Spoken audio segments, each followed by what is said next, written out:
Welcome to E to the Extravagant Radio. I'm your phantom juggalo host, DJ Booyaka.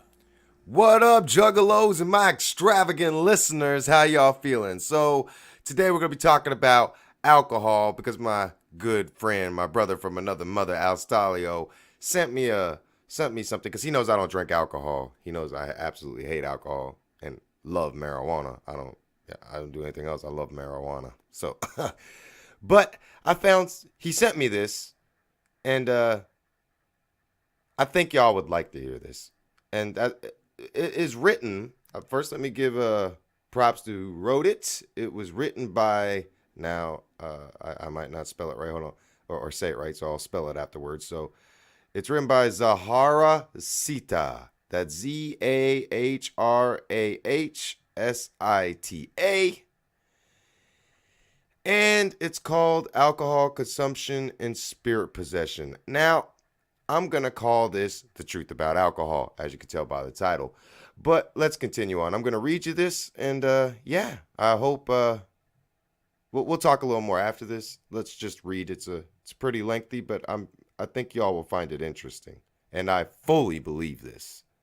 So it's just like my thoughts have finally been this is amazing. I hope y'all like it. Let's get started.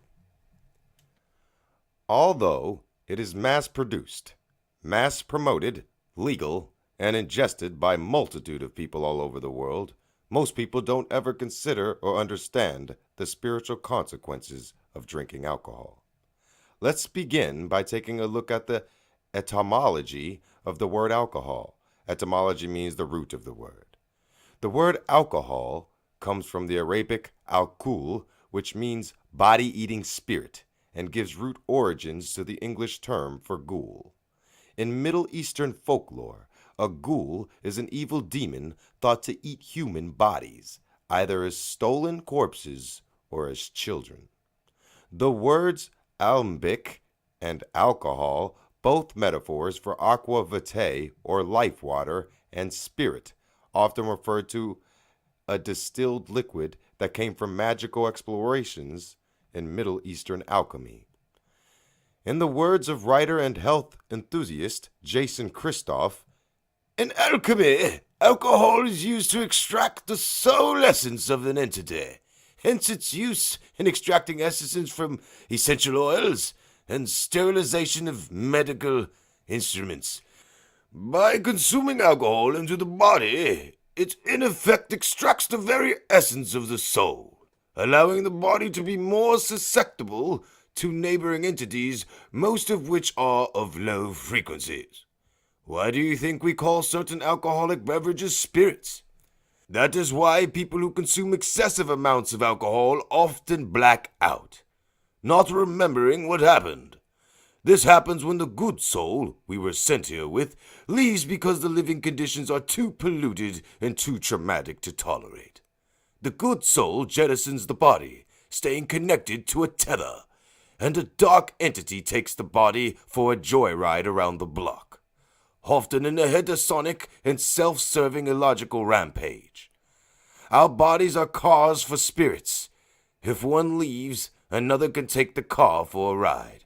Essentially, when someone goes dark after drinking alcohol or polluting themselves in many other ways, the body often becomes possessed by another entity. I became aware of this phenomenon years ago, when I was given a spiritual vision. In this vision, I was transported as an observer above a popular bar and nightclub. Above the venue were a variety of ghoul-like entities. Inside the bar were people drinking alcohol, socializing, dancing, and so on. I watched as certain people became very drunk. I saw their souls, while connected through a thread, exited the body. I understood that the soul was leaving the body because of the great discomfort of being in a body highly intoxicated with alcohol. When the soul exited the body, other non-benevolent entities entered or latched onto their vacant shells.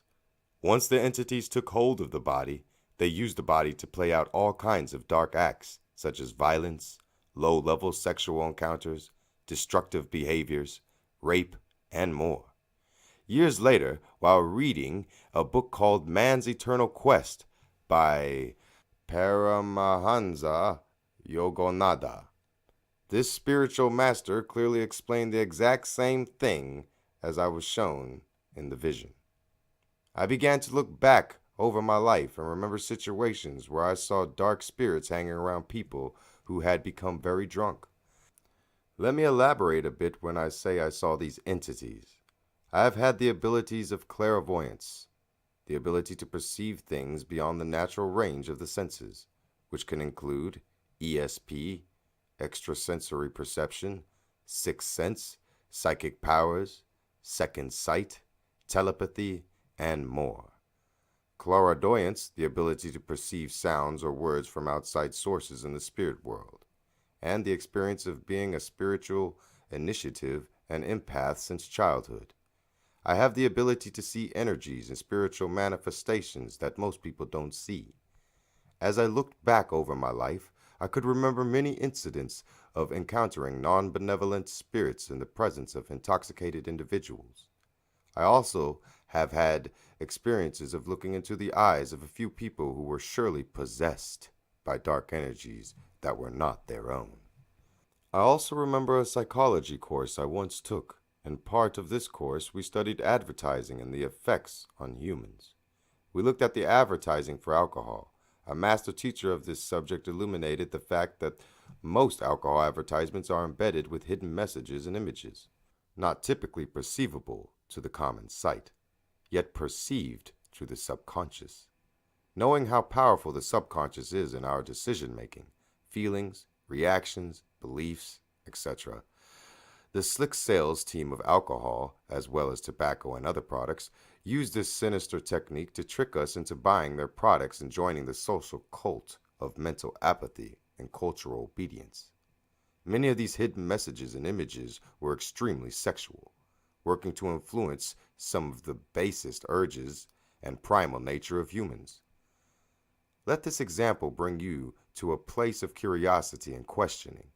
Why have the marketing team felt the need to trick us and coerce us through subliminal messages to buy products that are harmful to human body and to our soul?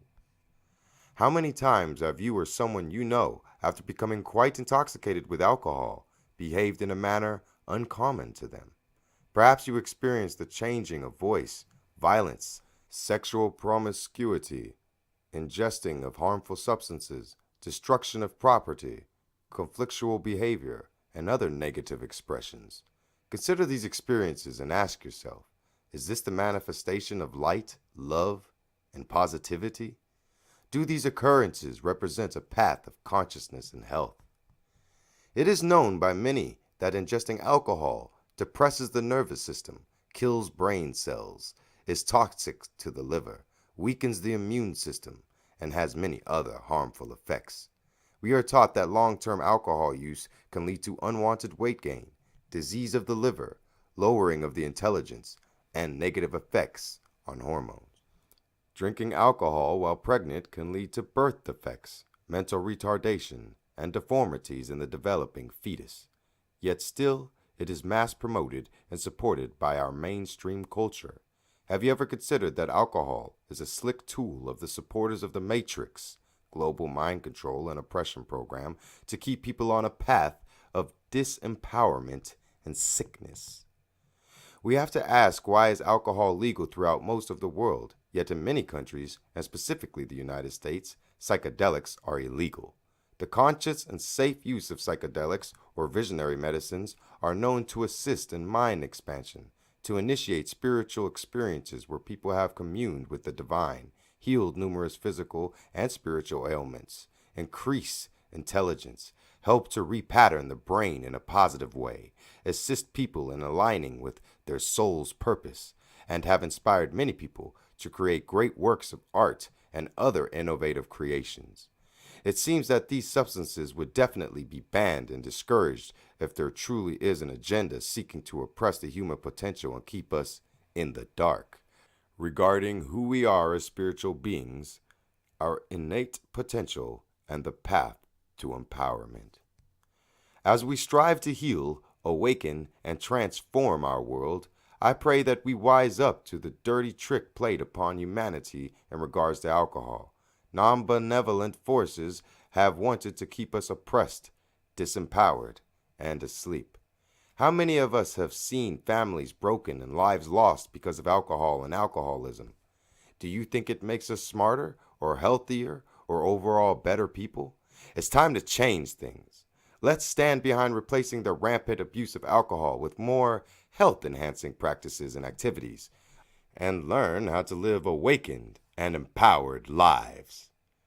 Before I close this writing, I want to share a little more about the history of the word alcohol. There have been some people who look into the etymology and discover this explanation.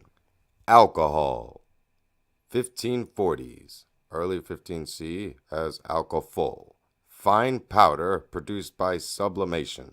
From medieval Latin alcohol, powdered or of antimony, from Arabic alcohol, the fine metallic powder used to darken the eyelids, from kahala to stain paint. Okay, this one's hard. Paracelsus.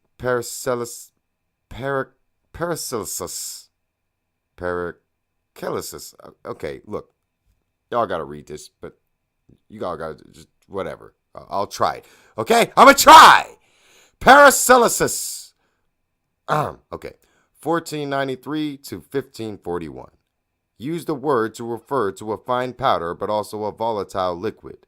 By 1670s, it was being used in English for any sublimated substance.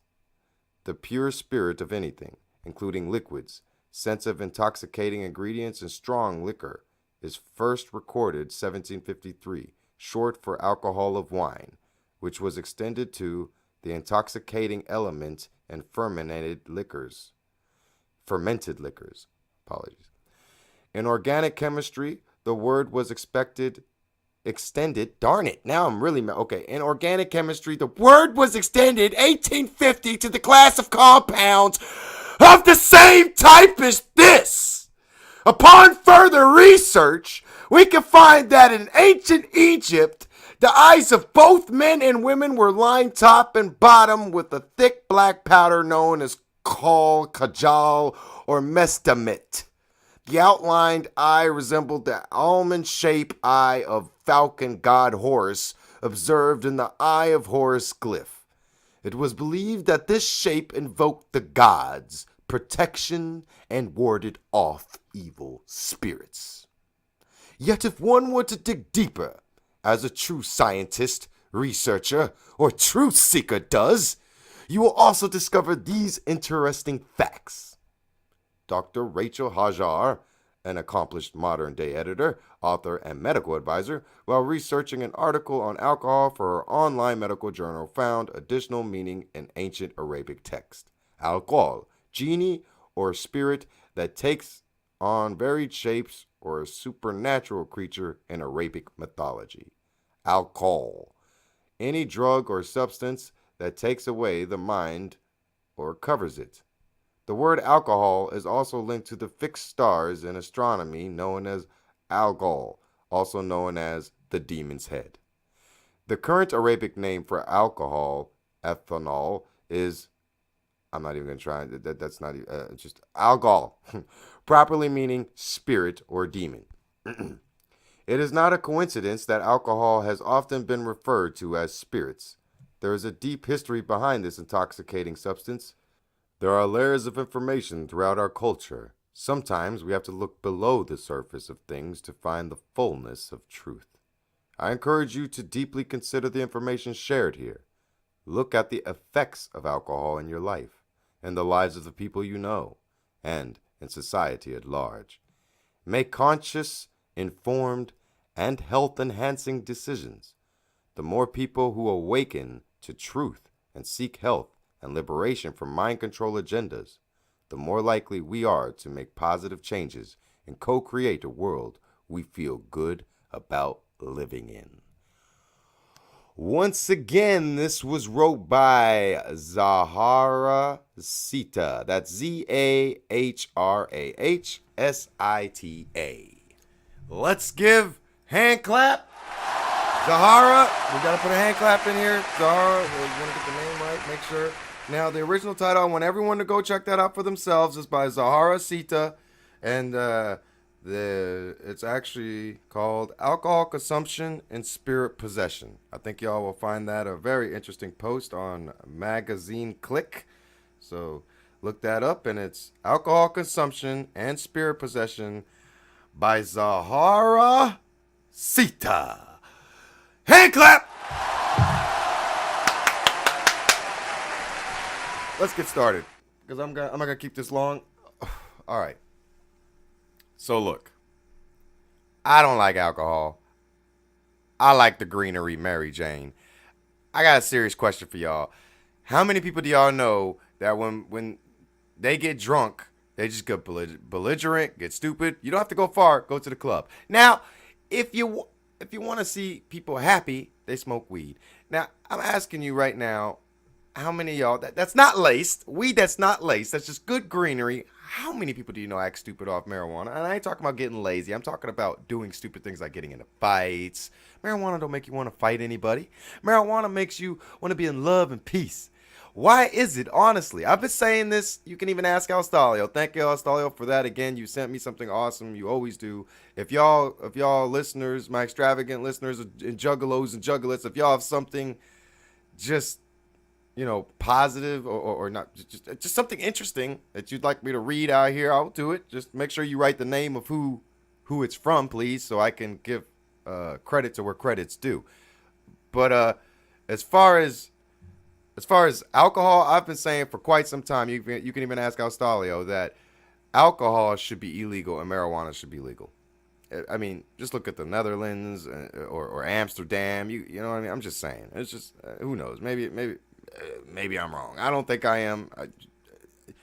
I knew a guy that, I'll say this. I knew a guy, he used to be my friend, but I had to let him go because he was just a complete a-hole when he was drunk. He would just say things to try and hurt people. That was when he wasn't drunk, he was quiet. Now, when he was high, like off weed, he was the nicest guy you could ever meet. But he didn't want to smoke weed. He only wanted to drink alcohol and become belligerent and try and get under my skin. And before I go off and beat somebody up, especially a drunk, that's not really winning a fight when you're beating up a drunk there, people. That's just, you know what I mean? They're not in the right state of mind. It's like, whoa. So I had to let him go as a friend. I did. I had to. I was like, you ain't even worth it. Before I go do something stupid, you know what I mean? It's just better to let it go. So I want y'all to comment below your thoughts on alcohol. And do you agree with this? With Zahara Sita? Do you agree with what I was reading from Zahara Sita, or do you not agree? A couple side notes. Well, not side notes, but whatever. Anyway, just look. Alcohol, I just don't see the positives in alcohol. I really don't. It just makes people really crazy and do crazy things. Now, maybe some people like it. That's on you. If you want to drink and be like that, that's on you. I know some people are like, hey, man, I'm a happy drunk. Okay, do you. Maybe you got good spirits around you that, that's what it is. But a lot of people, I'm telling you, I was an MC. I worked in a club. I've seen the way people act when they get drunk, and it's absolutely insane. I'll tell you one story about me because I too, I don't like alcohol, but I did try it when I was younger. And I will tell you one story. It was in Germany. It was a graduation thing or whatever, and I had a girl at the time, and they were all like, "Oh, come on, peer pressure." So I drank. They know I don't like to drink, but one turned to another and turned to another and turned to another, and I got really drunk, and then I had to go to bed. Now here's what freaked me out. My girl at the time told me I woke up like 3-4 times and went to the bathroom. I don't remember that. Now that's what freaked me out. The fact that I did not know you gotta understand that. That's freaky, man.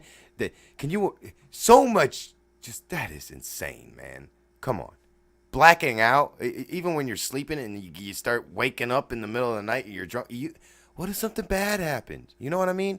It's like, that's a scary thought all on its own. So if you're blacking out and not remembering stuff after you're drinking alcohol, I really want you to go back, read this by Zahara Sita, and really ask yourself if it's worth it. Because I don't believe it is. I think you should just grab it.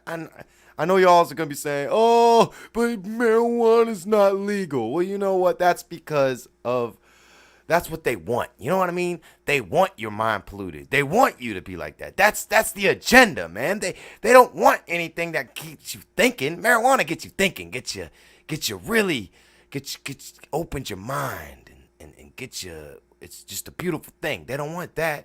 They want you to be drunk and stupid and driving out. And they say they don't want you drinking and driving, but I'm sorry.